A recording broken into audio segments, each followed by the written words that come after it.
Dans une vidéo précédente, j'ai eu l'occasion de te présenter l'histoire ecclésiastique d'Eusèbe de Césarée. Ce texte était extrêmement important car il est notre source d'information principale pour l'histoire de l'Église des 3 premiers siècles. Mais cette histoire s'arrête justement au tout début du IVe siècle. Heureusement, plusieurs auteurs chrétiens ont ensuite eu l'occasion de compléter cette histoire, et eux-mêmes d'écrire une histoire ecclésiastique qui couvre les décennies suivantes. J'aimerais maintenant, dans une série de vidéos, te les présenter. Le premier d'entre eux est Socrate de Constantinople, qui a écrit une histoire ecclésiastique en 7 livres. Alors, Socrate est né dans les années 380 et il meurt entre 439 et 450. La publication de son livre, l'histoire ecclésiastique, enfin de ces 7 livres, a lieu probablement dans les années 440. Nous ne savons pas grand-chose d'autre de Socrate, si ce n'est qu'il est très probablement novacien, c'est-à-dire qu'il fait partie d'une église séparée de la grande église impériale, mais qui partage la même doctrine. C'est donc une position intéressante sur les événements. Concernant son œuvre elle-même, elle est divisée en fait donc en 7 livres, couvrant chacun le règne d'un ou plusieurs empereurs. Le livre 1 traite du règne de Constantin, le livre 2 de celui de Constance II et de ses frères, le livre 3 couvre les règnes de Julien et de Jovien, le livre 4 ceux de Valentinien et Valence, le livre 5 de Gratien et Théodose Ier, le livre 6 celui d'Arcadios et le livre 7 celui de Théodose II jusqu'en 439.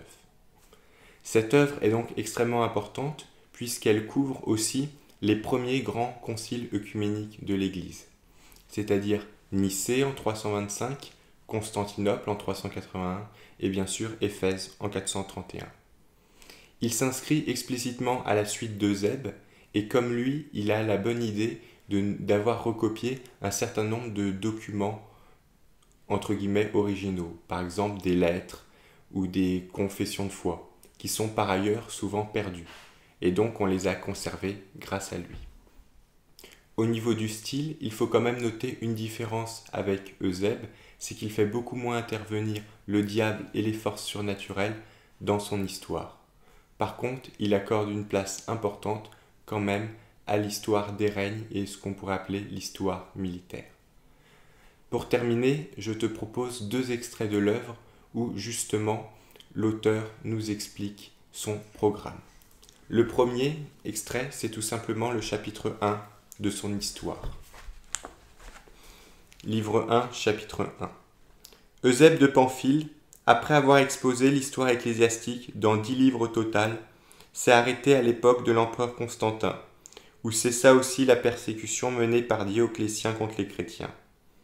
Le même, écrivant sur la vie de Constantin, a fait mention en partie de ce qui concerne Arius, plus préoccupé, comme c'est le cas dans les éloges, de donner des louanges à l'empereur et le ton panégyrique à ses paroles que de relater les faits avec précision.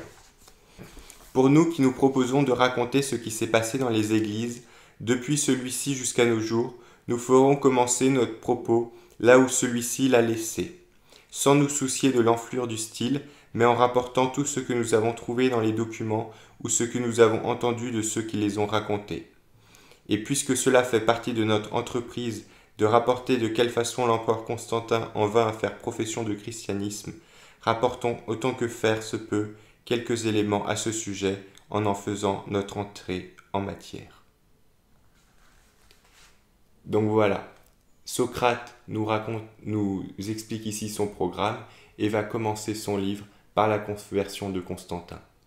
On remarquera au passage qu'il accuse Eusèbe d'être un peu trop élogieux envers Constantin. Enfin, un deuxième et dernier extrait, la préface du livre 5. Avant de commencer le 5e livre de l'histoire, nous demandons à ceux qui vont lire cet écrit de ne pas nous blâmer, parce que tout en proposant une histoire ecclésiastique, nous mêlons à celle-ci les guerres qui ont eu lieu à l'époque en question, pour autant que nous avons pu en connaître l'histoire avec certitude. Nous faisons cela pour plusieurs raisons. Non seulement pour porter à la connaissance ce qui s'est passé, mais aussi pour que les lecteurs n'éprouvent pas un sentiment de saturation en ayant à s'intéresser aux seules querelles des évêques et à ce qu'ils manigancent, serrent les uns contre les autres. Avant même cela, c'est pour que l'on sache que lorsque les affaires publiques sont dans le trouble, celles de l'Église le sont aussi par une sorte de sympathie. Si l'on y prend garde, on découvrira que les malheurs publics et les difficultés des églises culminent ensemble. On découvrira ou bien qu'ils débutent au même moment, ou bien qu'ils se succèdent les uns aux autres. Tantôt ce sont les affaires de l'Église qui commencent, suivies alors par les affaires publiques, tantôt c'est le contraire. Aussi je pense que leur succession ne provient pas de quelque hasard, mais qu'elle trouve son origine dans nos fautes, et que les malheurs se produisent comme un châtiment, si du moins comme le dit l'apôtre, les péchés de certains hommes apparaissent lorsqu'ils les conduisent au jugement, mais chez certains, ils les suivent. C'est donc pour cette raison que nous entremêlons à l'histoire ecclésiastique quelques-unes des affaires publiques. À cause de la longueur du temps, nous n'avons pas pu découvrir ce qui était arrivé en fait de guerre à l'époque de Constantin, mais de celles qui sont arrivées ensuite, pour autant que nous en avons appris de gens encore vivants, nous faisons rapidement mention. Nous incluons aussi constamment les empereurs dans notre histoire, parce que depuis qu'ils ont commencé d'être chrétiens, les affaires de l'Église ont dépendu d'eux, et que les conciles les plus importants ont eu lieu et ont lieu sur leur ordre. Nous avons en outre fait mention de Julien, parce qu'il a semé le trouble dans les églises. Que tout cela suffise pour la préface, abordons maintenant l'histoire.